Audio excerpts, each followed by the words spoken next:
The loss of 2 successive crews on poorly tested vehicles was yet another critical blow for KASA, and while the Prosperity's fatal design flaw could be easily fixed for future missions, the impracticality of the unmanned crew shuttle meant that it simply had to be scrapped. Although funding for KASA was dropping significantly due to these latest failures, no monetary value could be placed upon the crews of each mission, the latest in what is now a long line of Kerbinauts whom had given their lives in the aim of exploration. While these latest losses were indeed a bitter pill to swallow, KASA simply had to keep pressing forwards with the plans for the mission to Jool, using whatever funding they had left. A smaller budget, however, did bring about some modifications to the plan. Along with scrapping the inefficient crew shuttle, the core of the space station launched on Prosperity's first mission would instead become the heart of the Joolian mothership.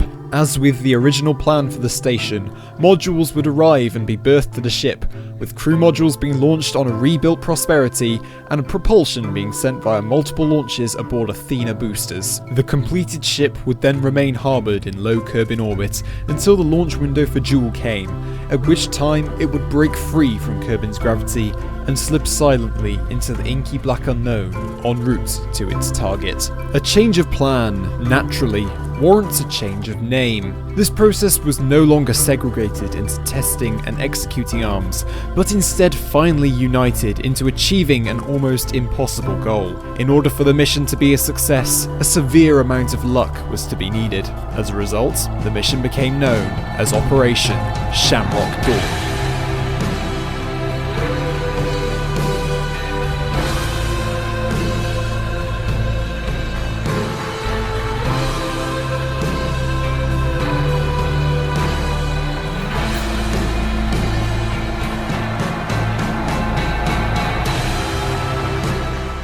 And just like that, the Operation Shamrock Dawn was set into motion. Here you can see the first of what is going to be 3 launches shown in this video to construct the Joolian mothership, which as yet does not have a name.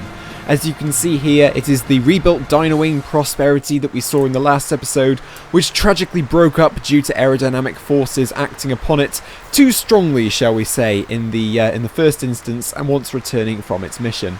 Hopefully, with this rebuilt model with a few design tweaks, it should be able to return no problem. And it does indeed return absolutely no problem. Guys, welcome back to an actual KSP gameplay video. It feels like a while since I've actually uploaded one of these things, even though it isn't actually that long. It's just over a week since I uploaded the last one, but this is going out on the Thursday, I believe. Either that or the Friday, I'm not too sure. Depends on my very, very busy schedule at the moment. But today, in this episode, we are building the ship that will eventually take us to Jool and its system of moons. As I said, it's currently not got a name, so any awesome sounding names, I want to go for something like Greek goddessy sort of. Like I've called the launch vehicle that you'll see in the 2 later launches, I've called it Athena, just because it sounded cool. But any awesome god names, Roman gods are welcome as well. Any sort of cool messenger gods or anything like that would be awesome if you could leave them in the comments down below so that I could perhaps name the ship after them. I can't really promise anything. If I do hear some form of awesome name in the interim between this video and the next, then I'll probably use that. But like I say, I have no guarantee yet. A lot can happen in the space of a week. But you can see here we're getting into orbit now. We've got into orbit. We're now on the rendezvous with the station. Now this took a lot longer than I initially expected because, as it turns out, me and the ship were really badly aligned, me and the station ship to begin with, and it did take quite a few corrections to actually catch up in its orbit. You can see here the crew section, which is of course what the Prosperity brings up. The other 2 will be aboard unmanned launch vehicles. But you can see here it comprises of some things from Porkjet's habitat pack. This includes an inflatable hab module and an inflatable disc module, which is meant for it's really meant for bases and stuff like that. But it works just fine in this one because I was initially wanting to use a centrifuge, the centrifuge that of course comes with that parts pack, but unfortunately even when it's deflated and stored inside the cargo bay, it doesn't fit inside the cargo bay, so unfortunately that idea had to be scrapped, which is a shame. I did want to have some kind of spinning centrifuge on this ship, but unfortunately the space and stuff provided really didn't lend well for me, shall we say, in that situation. So as a result, we've still got a sort of donut-shaped module in the middle. It's just we have to roll the whole ship along its axis now to create artificial gravity, rather than just spinning the actual centrifuge itself, which it does suck, but it's the best I could do with what I had here. So you can see here we're now using the monopropellant engines on the shuttle here to get our closest approach in now, trying to bring that as close as we possibly can. And I don't know why recently, I don't know whether it's because I've not rendezvoused in I don't know how long, but I've been really rusty with the whole rendezvous thing. You can see here, I'm not making the most efficient use of my fuel here with rendezvous. At the moment, I really wouldn't trust myself to like rendezvous with, I don't know, 30 units of fuel, because while I know it's definitely possible and I have done it in the past, it's been so long since I've actually done a very low fuel rendezvous, successfully anyway, that I don't know whether it's worth it or not, because I always over-engineer my craft and stuff like that. Like this shuttle's very over-engineered. In fact, this is it's quite light for me. It's running quite light, and even this is very over-engineered. But I digress. You can see here we're coming up on our closest approach. We've just about matched orbits. It's just about bringing that closest approach down now, so that we can kill our relative velocity and then slowly move in using the RCS. You can see we have used quite a bit of monopropellant, but you know me with my missions. I make liberal use of fuel because, well, I am a terrible KSP player, and I'm sure any long-time viewers of my channel do know that very well. But you can see here, I have been having a few bugs as well with the rendezvous system. For some reason, closest approach markers just seem to appear and then magically disappear again.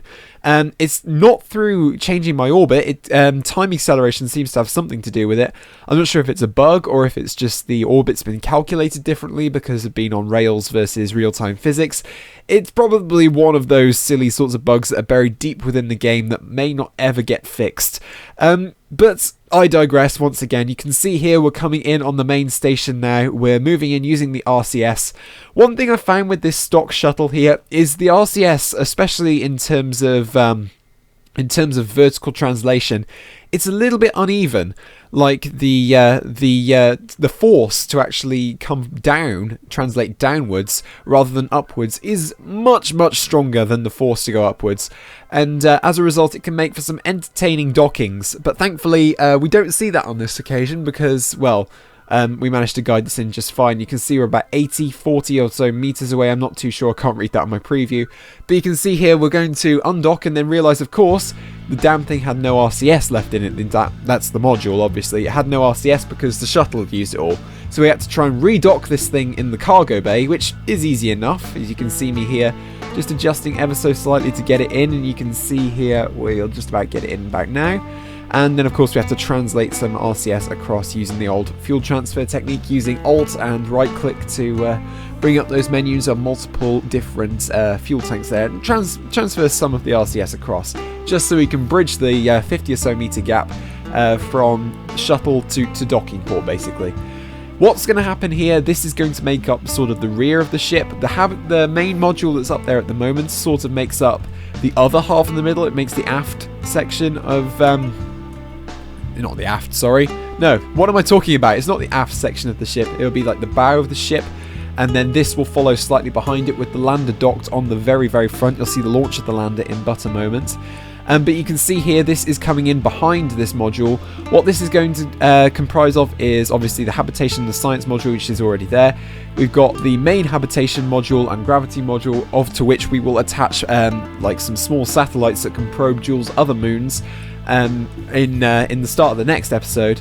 And then, as well as that, we'll also have the propulsion module, which will back onto the back of this module. See the three 2.5 meter docking ports sort of joined on by struts there at the back. That's going to be where the propulsion module goes. And I've spared no expense with the propulsion module, because unlike the Dres mission, I actually want this thing to work. But you can see here we dock no problem, and we actually managed to get all the hab inflated, and it does look rather cool. And here you can see I edited most of it out, but you can see here the Dino Wing returning nice and safely. So here you can see the first launch of the Athena launch vehicle, of which during testing I had many problems, from the rocket just like breaking apart randomly to the payload being unbalanced or not stabilized with struts. This thing was hard to get right. But you can see here, this one is actually carrying the lander. Well, you can't really see it at the moment, but in a moment when the fairing releases to reveal the lander, you'll be able to see the somewhat unorthodox lander that I have come up with. It's not too bad, to be honest, although it is kind of short and stout, although I am thinking Laythe's atmosphere, because Laythe is the only planet we're actually going to land on in the Jool system with a manned mission. It's the only one really worthy of any sort of manned landing. The rest, such as Val and stuff, I may send probes to. I am as yet undecided which destinations I will be landing probes on, other than the fact that I will be sending one into Jool itself. You can see on it as well, you can see we have air brakes to try and not only slow us down in the atmosphere, but to also try and gauge a bit of pitch when we're in the atmosphere as well. When I was testing this during re-entry, the thing overstabilized. Well, it didn't overstabilize, it understabilized, I guess. And the whole thing just kind of flipped around and obviously exploded during entry. That's why we have all the wings as well set in like a 4 section. That's to keep it stable during entry, to keep it aerodynamically stable. Usually we have fins at the very bottom of a rocket in order to keep it stable. In this, it's basically the same concept, only in reverse. So this time we have the fins with the control surfaces at the top facing downwards, so that hopefully during entry we'll be able to keep more stable. I did also test this during ascent as well, and it doesn't seem to affect it any problem whatsoever. It can still get into a high curb in orbit, absolutely no problem at all. So I'm sure it will have absolutely no problem getting into like a low Laythe orbit to try and rendezvous with it as yet unnamed Jool mothership.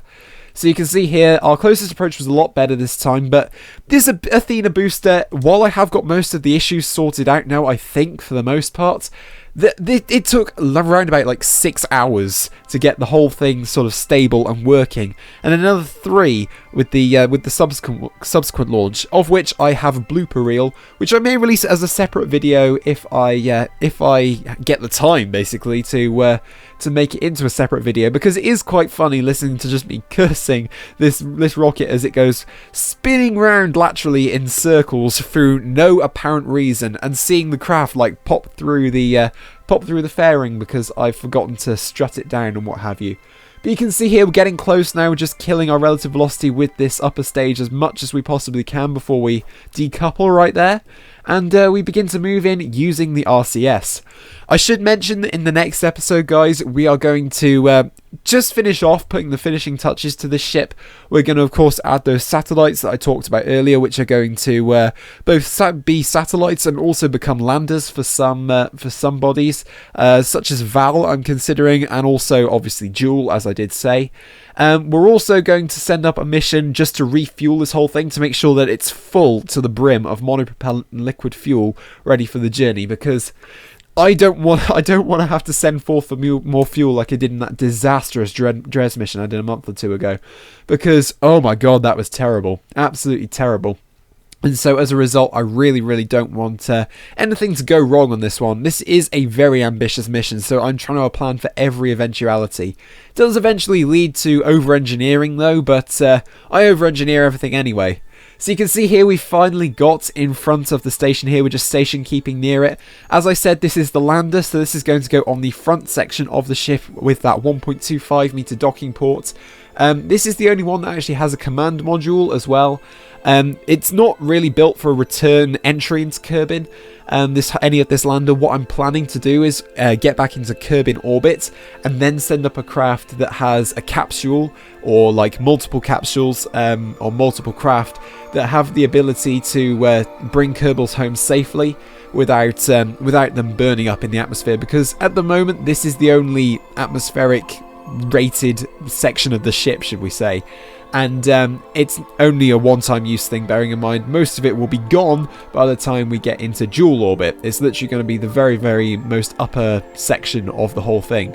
You can see as well we have two little side engines there. That's just a cushion landing on impact. Those engines for ascent will be deactivated. But you can see we get docked here. We obviously quick save and we begin to transfer the crew into the hab, because they're going to be staying there for a very, very long time. I'm not even sure if the transfer window to Jool is actually around yet, but you can see the ship on the outside and the inside is beginning to take shape. Now you can see here as well the second Athena launch now just starting. This, obviously you could see the lack of acceleration compared to the last launch there. This is because this thing is carrying a lot of fuel on board. I am talking a lot of fuel, and you'll see what I mean when we reveal the fairing in a second. But can I just take a moment to say just how cool this Athena booster does actually look. It is a thing of beauty while it's streaking across the sky when it's got a massive fairing on top. And oh my god, I am really, really proud of how I managed to do this. The fact that it actually looks good and flies well. This is something you never see in Kerbal Space Program. Usually you make something that's really, really, really like awesome looking. You try and fly it and it just flips around and falls apart. This one, however, does look fairly awesome, and it does have a fairly awesome sort of stage separation. But it also has the ability, now that I've actually ironed out most of the problems with it, of actually flying nice and relatively straight. Actually, I did have a problem with this launch compared to the last one, where the aerodynamics weren't really sufficient enough, should I say, to actually keep the thing stable in low altitude atmosphere flight, and so I did have to put some bigger winglets on it. But aside from that, this thing was fairly okay actually, once I'd ironed out all the basic issues which I outlined earlier. But you can see here the stage that we're going to be using to get from Kerbin to Jool. You can see I have once again upped the ante, being the idiots that I am, and I am now using 4 Nerva nuclear engines. This may be overkill, let's put it that way. It's probably because I was probably thinking very impatiently when I did that. But you can see here we're having to use the engines here just to get ourselves oriented and move in on our target just ever so slowly, just correcting our velocity. I skipped most of the rendezvous there, guys, because this video is already like nearly 20 minutes long, and I didn't want to bore you guys, because this whole mission, if I'd have left it uncut at 4 times normal speed, would have been closer to an hour long, and that's not including the bloopers or any of the failed attempts. So I'm just trying to keep this thing as brief as possible for you guys. And obviously you can see here we rendezvoused no problem. We are using quite a bit of RCS, but at the moment that doesn't matter, because we are going to launch a quick refueling mission at the start of the next episode. And we're also, with that launch, I think we're going to launch the 2 little satellites that are going to dock onto the side, that will become our landers, as well as our source of science data, I guess, on other Julian bodies. So we'll be able to sort of, I don't know, dig on the surface, scratch and sniff Val, and get a grip on what sort of ice, and or even if it is ice, maybe rock that Val and maybe other bodies in the Julian system are made out of. But that will be obviously when we actually arrive at Jool. Right now we are just putting the finishing touches, as I said, to the Julian mothership. Like I said, guys, I want you guys to leave your name suggestions in the comments down below. I want to try and go for Greek or Roman gods for it, just similar to how NASA name their craft.